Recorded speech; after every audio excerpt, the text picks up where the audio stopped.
So I don't know if you can see what's going on behind me, but that is the live feed to the Supreme Court, and today they are discussing the whether or not Parliament should or should not be allowed to vote on triggering Article 50.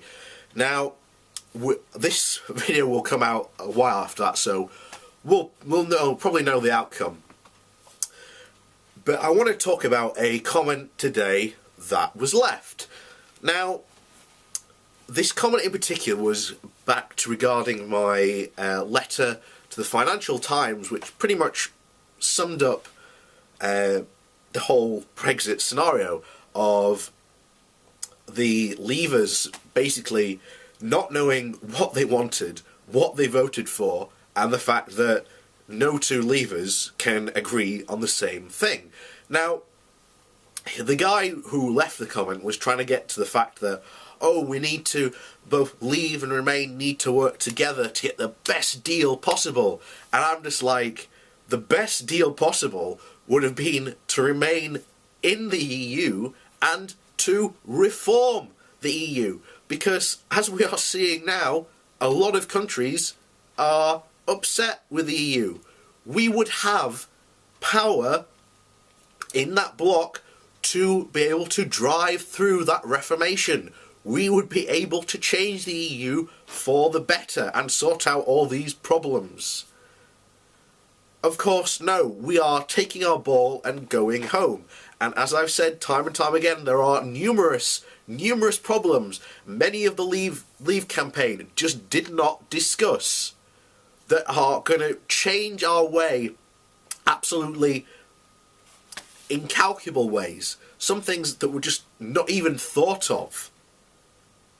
Like, you want a perfect example, go and look up EU data law, where if something isn't passed, you might have the situation where companies cannot share data with themselves or other companies in the EU. And they might be stuck in that awful, horrible situation. That is a actual real reality we face. Now, here's the thing. If Leavers want the best deal, our best deal would be to basically be half in, half out. Now, that comes with its own problems. In fact, it comes with even more problems than we were if we were a member state. The fact being that we'd still have to follow EU laws, and because we weren't a member state, we were someone like Norway, for example, we then cannot make any contributions.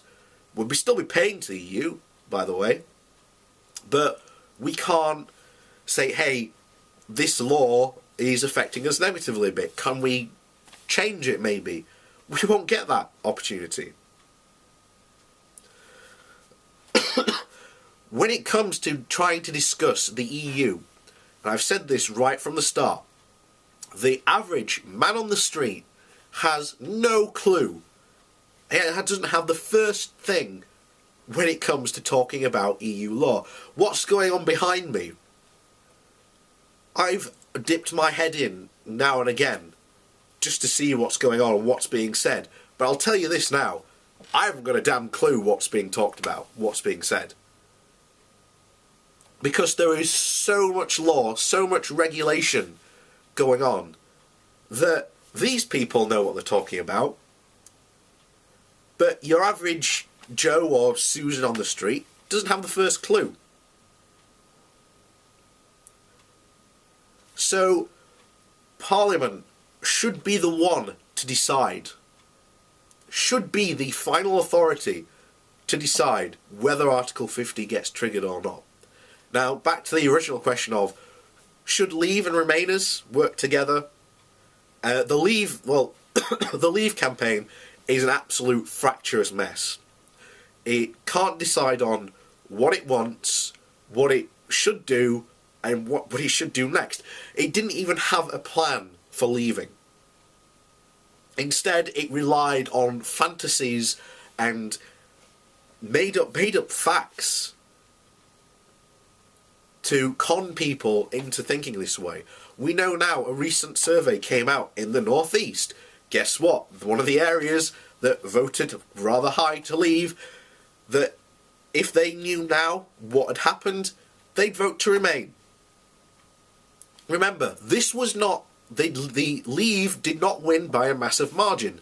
And as Nigel Farage said, if this had happened for Leave, and that they had been the ones, to lose in this type of scenario, he had clearly said there would be room enough for another referendum.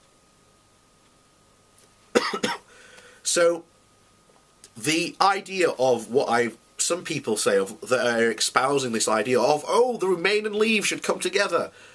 Well, the problem is what part of Remain should join together with the Leave side to get the best deal. Because I tell you now, we are not going to end up with a good deal.